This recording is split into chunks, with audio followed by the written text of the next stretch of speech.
humor into Stars and Stripes. Yeah, that's not a question so far, but go ahead. Well, many people don't know really your career pre 1978 with the show that you actually wrote for Arthur Godfrey and Gary Moore and Herb Schreiner. Mm-hmm. So I wonder if you could talk a little bit about your beginnings of venturing from Stars and Stripes into the field of humor. Well, I have always thought that humor was a useful tool for a writer, but I have also thought that it's usually a mistake to set out to be funny. And I think it's something. Humor is something you use like a lot of other things in life. They are part of what you use as a writer. But I'm not too keen on talking about humor. I just think it's, trying to understand humor by talking about it is like trying to understand the theory of flight by dissecting a robin. You can't do it. You can. You're absolutely right. That talking about it is dissecting a robin. However, it is something that one uses in his work, but also in his survival in his life. So it's a case, to put it in a question, you haven't you seen the value of humor in many aspects of your life? Yeah, I get mad almost every week. I'll do a piece that I think is quite serious and profound, and I meet people on the street, and, hey, you're really funny. I love that stuff. We laugh. So there's something about my character that strikes people as funny, even when I'm serious. Well, then you're dealing with the perception is the truth. What you know to be true ain't what the public knows. You run into that. One of the things that I think would be valuable is in telling a story, what you've learned over the years about how to construct a story, your technique in writing. Well, I couldn't describe it, but there's no doubt that I have always thought that humor was a very interesting thing for a writer to get to know more about, because more than in any other form of writing, the procession, the order of the use of the words is important if you're telling a joke. And how it's set up is very important. You get, at some point you pull a trigger, and that's the cue to laugh. And if you do it wrong, it's not funny. Are there any, I don't want to say tricks, but techniques that you've learned how to tweak it that way to take something that you're famous for, the mundane, and make it something that's interesting and unique? Well, no. I just, when I sit down at my typewriter or whatever this is, my computer, I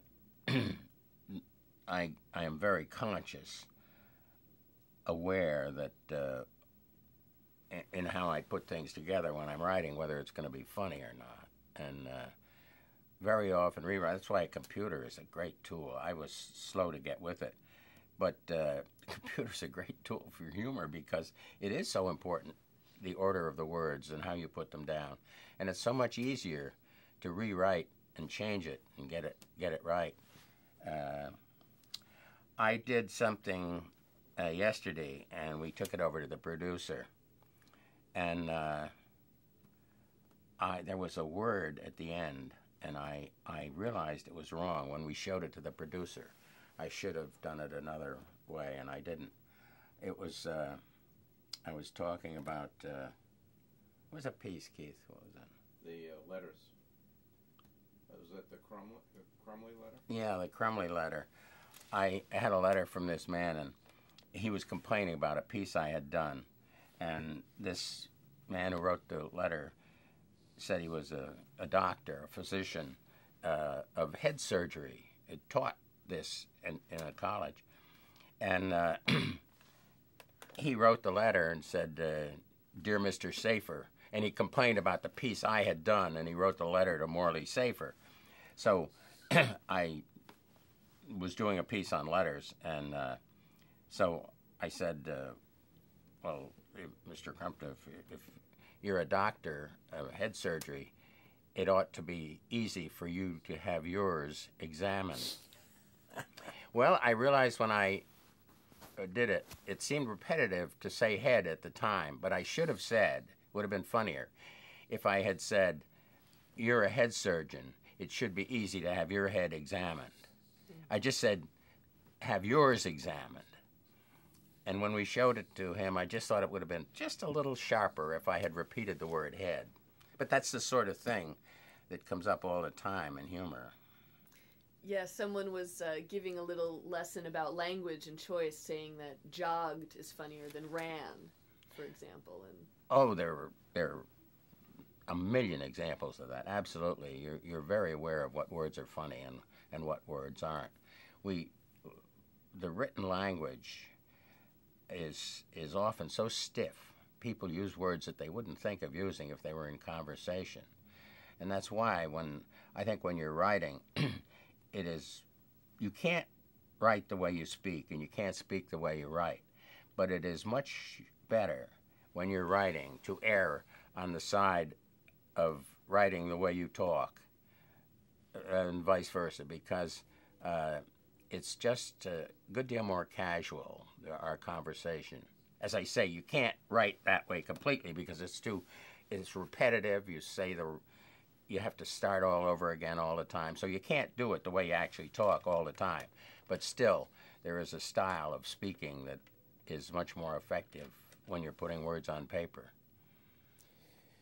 Cutting back to style of speaking and writing in somebody else's style, when you started out writing for Godfrey, that's a pretty good exercise too, writing for a variety of voices. It is. I quite enjoyed writing for other people.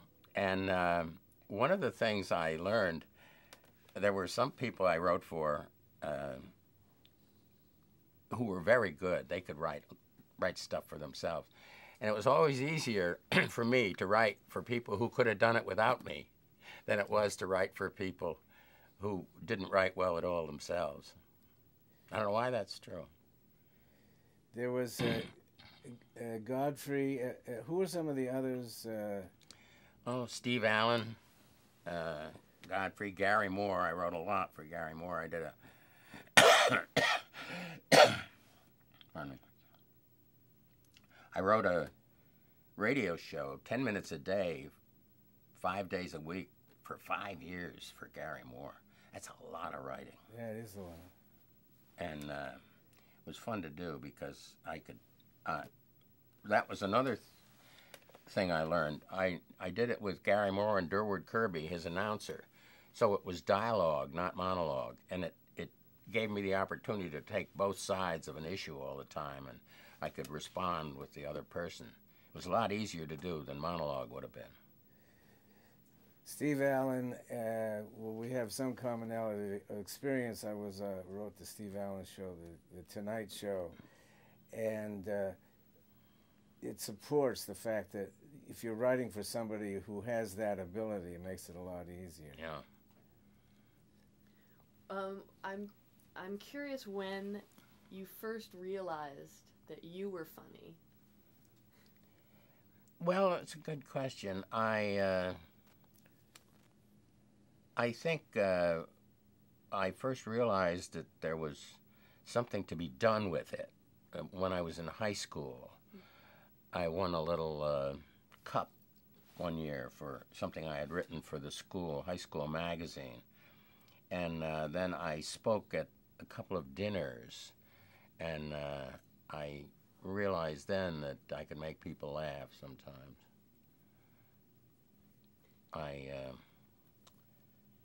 Well, it's fun speaking. I usually write something or have something in mind to say, and it's always interesting. I can almost always come up with something. The other night I spoke at a dinner in Missouri, of all places, and the man running the thing was introducing me, and he got up and he talked about raising money for this organization that I was speaking to. And this was something I did gratis. I was not paid for the speech at all, and it was obviously something I wouldn't have been paid for. It was a reunion of the Army newspaper people, the Stars and Stripes. So he talked about raising money and everything, and I got up, and first thing I said was, I'd like to tell you that I'm donating my complete fee for this speech tonight to the organization. And because he had been talking about it, it always makes something funnier when you're apropos the moment. Right. One of the areas we're curious about, is the source of humor, the origin of material, and where you find your material. Oh, it's all around. If you start thinking it's hard to find material, I mean, there isn't anything on this desk that I couldn't write 5 minutes about with some humor in it. I mean, you just take it and you think of everything you could possibly imagine about a box or a pencil or a piece of paper. I mean, there's something funny about everything. When did you feel the sense that you were becoming Andy Rooney, that you had now become a character easily identifiable by people who would say, "Oh, that's sort of an Andy Rooney thing"? I like the money, but I'm not too keen on being Andy Rooney, to tell you the truth. It's a pain in the neck being recognized all the time, and I'm not a gracious, well-known person either. I don't do autographs, and I mean, if somebody comes up to me, like it happened last night, several people came up and said, "Hey, I like your stuff." Well, I can't hate that. But then when they grab your arm and want to be best friends, I can hate that easily. Is there? Tell us some of the stuff that's happened around that. They ain't my best friend, and here they are. Not a question. Not a question. Okay, I have two areas of not a question. I want you. You've said before in interviews that you think one of the reasons why people have embraced you over the years is that they like you, they identify with you, and I wonder what element of likability do you think? Well, it's interesting. In view of what I just said, I think I give people the impression that I am more approachable than I am. I think people stop me, come up to me on the street all the time, where they might not come up to Cronkite, because he seems more austere and serious. And people seem to think they can come up to me and I'll be friendly. I'm not usually, but they think I am. Would you say you're basically a serious person, and that this is a persona that you? Yeah, I think I am a serious person, but there are elements of humor in everything, and I usually see them, the humor in anything. All right. Oh, okay. The business. Yeah, there is a one question. We've been talking about the biz in show business, about scar tissue perhaps could be shared with people that might want to come into journalism or journalistic humor. The relationship between the agent and the manager and all of that stuff usually provokes some kind of a story. Well, I don't know. I have a contract with CBS, and it's I don't know how long it is. I don't know much about my contract. They pay me a lot of money, too much money. Embarrassing. And I don't get into the business aspects of it much at all. I have left CBS years ago. I got mad and stomped off about something they wouldn't run. I did an essay on war, and they didn't want to run it. And I left CBS and bought it. They sold it to me for what I had paid, or less than I paid to make it. I sold it to public television, and they ran it. And I went over there and worked on a show called The Great American Dream Machine for a while, which was a very good show. You remember that? Yeah. Very good. Al Perlmutter produced it. Yeah, PBS, I have pals there who are living in Nashville now, and they're suffering so much from what this administration is trying to do to eliminate them, it seems. I mean, they're just coming down with Yeah. such... But this regime, the Bush presidency, if nothing else, has been very good for humor. I think it has evoked a lot of humor. Yeah, in the same way that Adolf Hitler was great for humor. Well, this brings us to something we've been talking about, which is, as you said at the beginning, the usefulness of humor to take a situation such as war, such as tragedy, and to turn it around and present it in a way that's palatable. Well, humor is a mitigating factor in life. It enables us to get through some difficult situations. It's useful. It should be part of everything. You've said that you often know what an audience will respond to as funny. Have you thought much about or deconstructed what makes us laugh?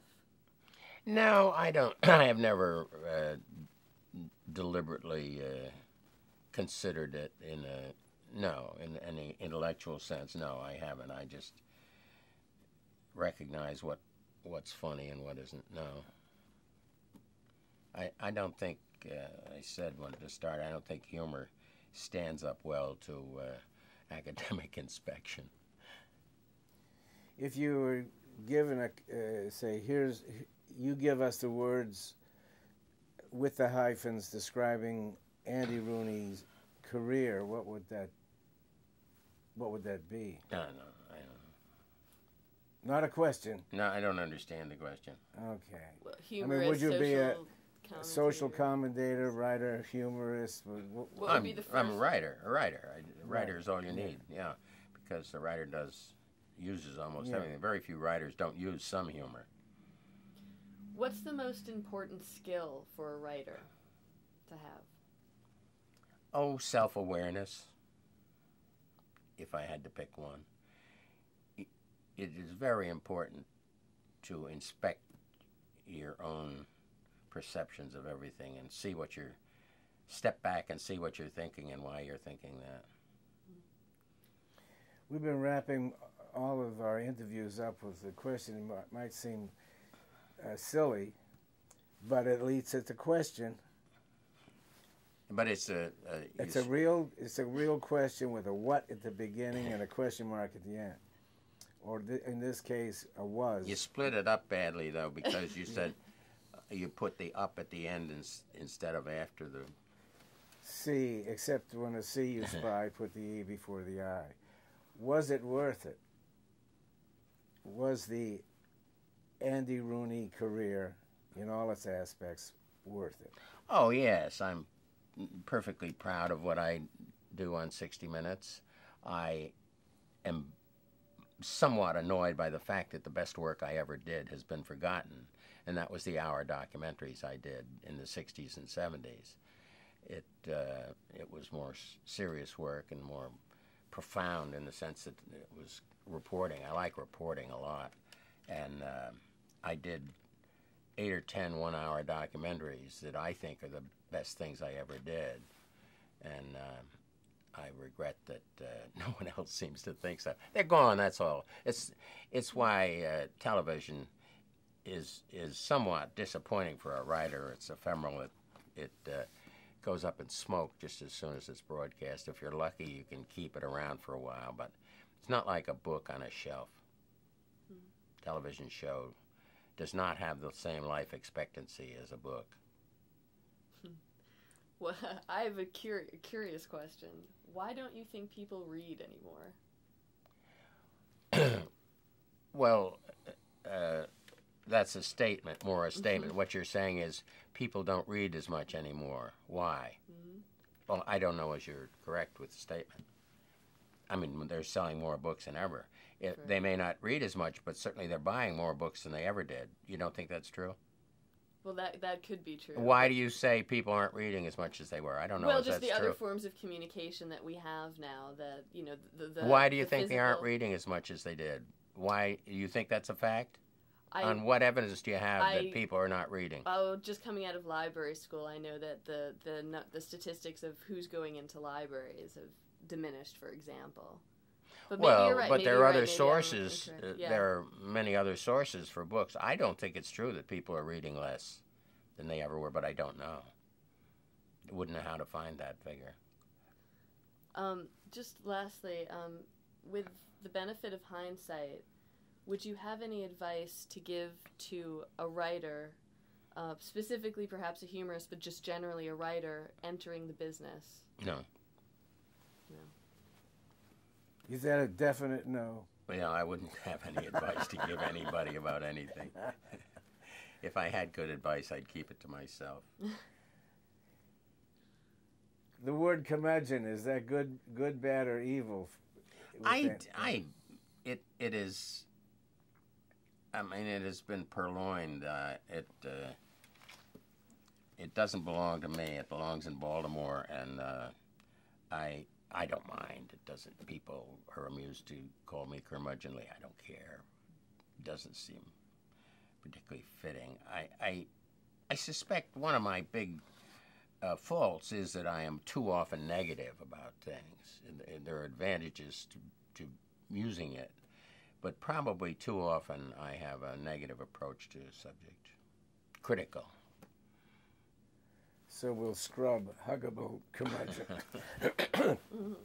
Andy, thanks so Well, that's very great. much. You've been I'm sorry more about than generous. being late. No, it was fine. It was absolutely fine. And